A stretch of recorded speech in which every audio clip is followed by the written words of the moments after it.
অত্যন্ত হৃদয় বিদারক এক ঘটনা ঘটেছে নাটোরের গুরুদাসপুরে। নিজের জীবন দিয়েও প্রাণপ্রিয় সন্তানকে শেষ পর্যন্ত বাঁচাতে পারেননি মা আতিয়া বেগম।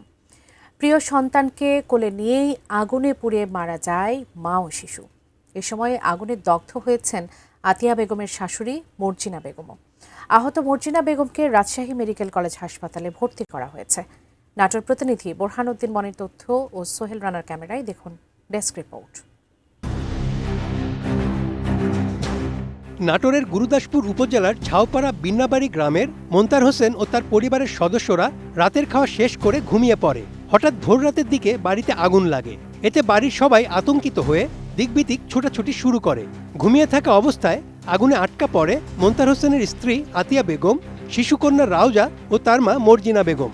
অগ্নিদগ্ধ অবস্থায় মর্জিনা বেগম ঘর থেকে বেরিয়ে আসতে পারলেও আতিয়া বেগম তার শিশুকন্যাকে নিয়ে বের হতে পারেননি। আগুনে পুড়ে দুজনেরই মর্মান্তিক মৃত্যু হয়। স্থানীয়দের সহযোগিতায় ফায়ার সার্ভিসের সদস্যরা 1 ঘন্টার চেষ্টায় আগুন নিয়ন্ত্রণে আনলেও পুড়ে যায় বাড়ির সবকিছু। পুড়ে মারা যায় গোয়াল ঘরে থাকা 12টি ছাগল ও একটি মুদি দোকান। মুহূর্তেই সব শেষ হয়ে যায় মোন্তার হোসেনের। আমরা এদিকে আগুন নিভাচ্ছি, আর আমার ভাবি বাড়া আইছিল, ভাইয়ের সাথে করি, ভাই বাই করে দিছে। তারপরে আবার ওই ছাওয়াল লিতে ঢুকিছে, ভাইও ফলো করে না, আমরাও করিনি।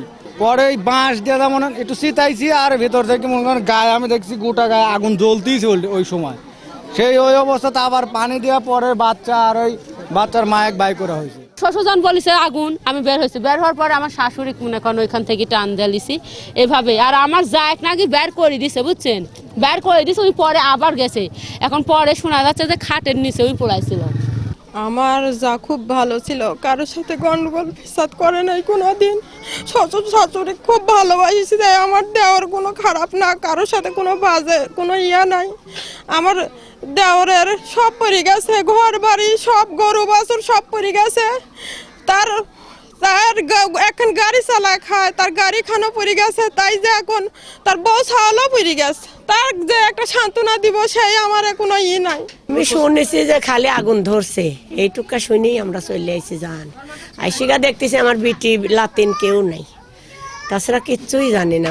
আমরা বাড়ি ফাঁকে কি করে জানবো। বিয়ে দিছি 9 বছর হলে কোনো দিন আমার জামাই তুমি সেরা তুই কয় না। আমি শুক্রবার দিন বিটির বাড়ি থেকে গেছি। ফিনিশ আপনার ঘরবাড়ি ও আঙ্গিনার সকল কীটপতঙ্গ ধ্বংস করে। স্বজন ও স্থানীয়রা জানান, গভীর রাতে চিৎকার শুনে সবাই এসে দেখে ভয়াবহ আগুন। আগুনের উত্তাপ এত বেশি ছিল যে নেভাতে হিমশিম খেতে হয় তাদের। রাত 3টার দিকে আগুন ধরা পরে সব আমরা আসার পর আগুনের সাইড দিয়ে কেউ ভিড়তেই পারে নাই। পরে সব যে যার মতন বালতি যা পারছে তাই নিয়ে আসি আগুন নিয়ন্ত্রণ আনার চেষ্টা করছে। দেখে যে এখানে দিন ধরে গোটা আগুন হয়ে গেছে।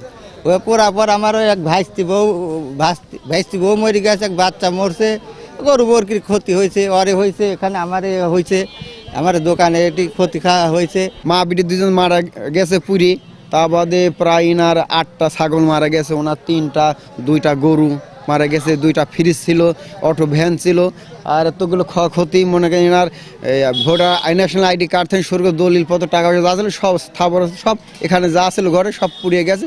এটা একটা মর্মান্তিক ঘটনা। আর কৃষি কাজ করে, ভ্যান চালায়, দিন মজুরি খাটে, যা কিছু ছিল সে তার নিঃস্ব হয়ে গেছে, কিছু নেই, পুরি ছাই হয়ে গেছে। আগুন লাগার ঘটনাটি কোনো দুর্ঘটনা নাকি পরিকল্পিত কোনো অগ্নিকাণ্ড, তা তদন্তের দাবি জানান স্থানীয়রা। সুষ্ঠু তদন্ত প্রশাসনের মাধ্যমে এই জিনিসটা তদন্ত করে বের করা উচিত যে কোনো কেউ দোষী আছে নাকি এর মধ্যে। একেবারে দুঃখজনক, হৃদয় বিদারক। এখানে এই ঘটনার আসলে সান্ত্বনা দেওয়ারও কিছু নাই। বেচারা খুবই দরিদ্র মানুষ, দিন আনি দিন খায়। এনার মানে কিছু বলতে কিছু নাই আর কি, যা ছিল সবই শেষ। আমরা প্রশাসনের কাছে আসলে এটুকু দাবি, জোর দাবি যে আসলে এটা আদৌ কোনো অ্যাক্সিডেন্ট নাকি কোনো পরিকল্পিত কোনো ঘটনা, এর সুষ্ঠু তদন্ত করে এর একটা বিহিত করা দরকার। অগ্নিকাণ্ডে মা মেয়ের মৃত্যুর সত্যতা নিশ্চিত করেছে পুলিশ। প্রাথমিকভাবে ধারণা করা হচ্ছে বৈদ্যুতিক শর্ট সার্কিট বা গোয়াল ঘরের মশার কয়েল থেকে অগ্নিকাণ্ডের সূত্রপাত হতে পারে। বিষয়টি তদন্তনাধীন রয়েছে। ফায়ার সার্ভিস যেটা দেখছে, আসে নিভাইছে, নিভানোর পরে ওনাদের যেটা মতামত, আমরাও ঘুরে টুরে যেটা দেখলাম, তাতে বৈদ্যুতিক শর্ট সার্কিট থেকে আগুন লাগার সম্ভাবনাটাই বেশি পরিলক্ষিত হচ্ছে।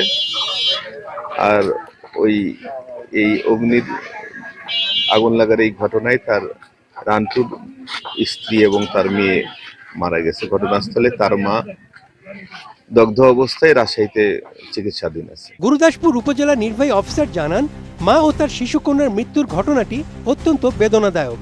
তিনি বলেন, উপজেলা প্রশাসনের পক্ষ থেকে ক্ষতিগ্রস্তদের সার্বিক সহায়তা দেওয়া হবে। উপজেলা প্রশাসনে এবং ত্রাণ ও দুর্যোগ মন্ত্রণালয়ের পক্ষ থেকে প্রাথমিকভাবে ওনাদের 40,000 টাকা দেওয়া হয়েছে দাফন কাফন এবং প্রাথমিক ক্ষতিটা তুলে ধরার জন্য, উতরে ওঠার জন্য। এরপরে ওনাদের আমরা টিন এবং আজকে শুকনা খাবার দিচ্ছি, কিছু কম্বল আছে, আমরা পরবর্তীতে টিন দিব। মর্মান্তিক এই মৃত্যুর ঘটনায় গুরুদাসপুর উপজেলার ঝাউপাড়া বিন্নাবাড়ি গ্রামের মানুষ শোকে আচ্ছন্ন। এ ধরনের করুণ মৃত্যু কারোরই কাম্য নয়। Desk report, ATN news.